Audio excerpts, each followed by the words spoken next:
പോടി.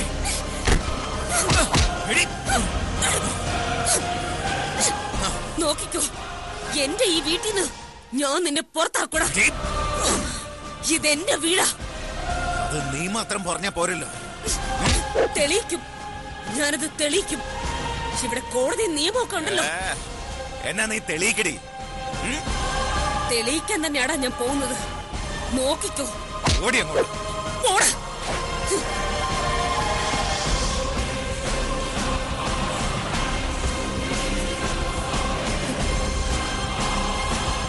ഇതും കൂടി കൊണ്ടുപോക്കോ.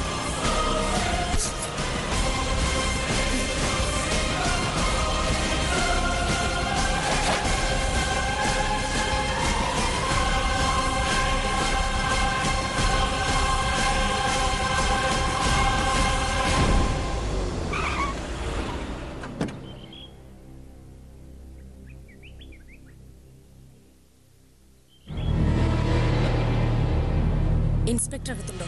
ഉണ്ട്.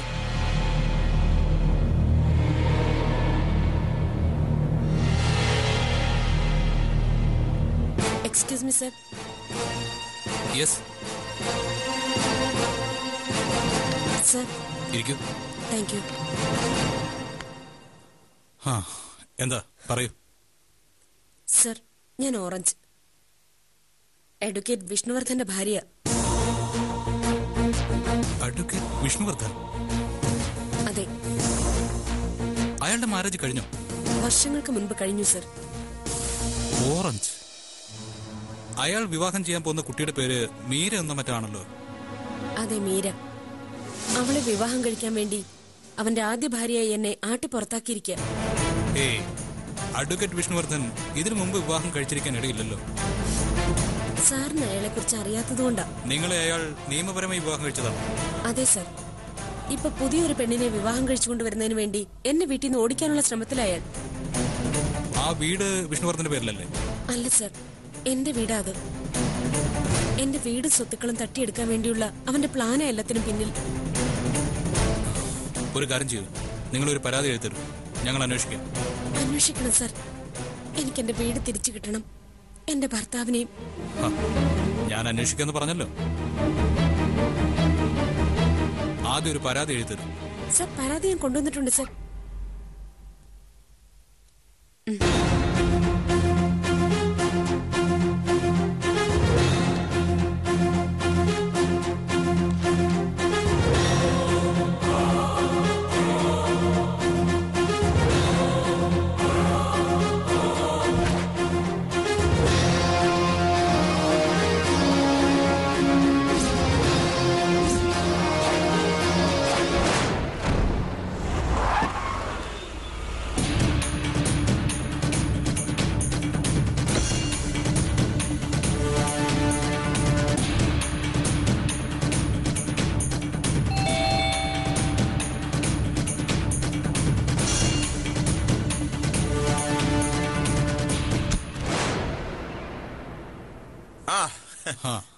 Good morning sir. മോർണിംഗ്. എന്താണാവോ? താങ്കളുടെ പേരില് ഒരു പുതിയ പരാതി ഉണ്ടല്ലോ. പരാതികൾ വിഷ്ണുവർദ്ധനെ സംബന്ധിച്ച് പുതുമയുള്ള കാര്യമൊന്നും അല്ലല്ലോ. ഞാനൊന്ന് തുമ്മിയാ പോലും പരാതിയാ. ഇത് തുമ്മലും ചീറ്റലൊന്നും അല്ല. വഴിയെ പോകുന്നവര് മുഴുവൻ എന്തെങ്കിലുമൊക്കെ എഴുതി തരുമ്പോഴേക്കും അന്വേഷണത്തിന് ഇറങ്ങാതെ അതിലെന്തെങ്കിലും കഴമ്പുണ്ടോ എന്ന് അന്വേഷിക്കണം സർ. പ്രത്യേകിച്ചും സമൂഹത്തിൽ നിലയും വിലയുമുള്ള ആളുകൾക്കെതിരെ ഇറങ്ങിത്തിരിക്കുമ്പോ. അഡ്വക്കേറ്റ് വിഷ്ണുവർദ്ധൻ വളരെ സമർത്ഥനായ വ്യക്തിയാണ്. പ്രത്യേകിച്ചും എത്ര വലിയ ക്രിമിനൽ കേസിൽ നിന്നും രക്ഷപ്പെടുത്താനും രക്ഷപ്പെടാനും. വരണം സർ.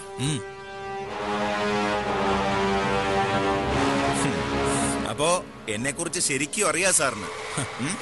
അതുകൊണ്ടാണല്ലോ വഴിയെ പോയൊരു പെണ്ണെഴുത്തുന്ന പരാതിയുമായി ഞാൻ ഇറങ്ങി തിരിച്ചത്. പെണ്ണോ? അതെ, നിങ്ങളുടെ പെണ്ണ്. എന്റെ പെണ്ണെന്ന് പറയുമ്പോ മീരയോ? മീര നിങ്ങൾ ഇപ്പൊ വിവാഹം കഴിക്കാൻ പോകുന്ന പെണ്ണല്ലേ? അതെ. ഇത് നിങ്ങളുടെ ഭാര്യ. ഭാര്യ? ഏത് ഭാര്യ? യെസ്, ഏത് ഭാര്യ? ഇങ്ങനെ ഒരു കൺഫ്യൂഷൻ നിങ്ങൾക്കുണ്ടാവുമെന്ന് അറിയാമായിരുന്നു. ഏത് ഭാര്യ? ഓറഞ്ച് പാർവതി തുടങ്ങി പിന്നോട്ടൊരു യാത്ര നടത്തിയാൽ നിങ്ങളുടെ വിവാഹ പട്ടിക തയ്യാറാക്കാൻ കുറച്ച് ബുദ്ധിമുട്ടും. വിവാഹ തട്ടിപ്പ് മാത്രമല്ല, കൊലപാതക ശ്രമം, തന്റെ ഭാര്യ മരിച്ചുവെന്ന് കാണിച്ച് ഇൻഷുറൻസ് തുക വെട്ടിപ്പിടിക്കും. മരിച്ച ഭാര്യയുടെ ഡെഡ് ബോഡി കിട്ടിയില്ലെങ്കിൽ പകരം അതേ അളവിലും തൂക്കത്തിലും വേറൊരു പെണ്ണിനെ കൂടി ഇല്ലാതാക്കി തന്റെ ഭാര്യയുടെ ഡെഡ് ബോഡിയാണെന്ന് വരുത്തി തീർത്ത് കോടതിയും രാജ്യത്തെയും കബളിപ്പിക്കൽ തുടങ്ങി ഊരിപ്പോരാൻ കഴിയാത്ത ഒരുപാട് കേസുണ്ട് വക്കീലെ നിങ്ങളുടെ പേരിൽ.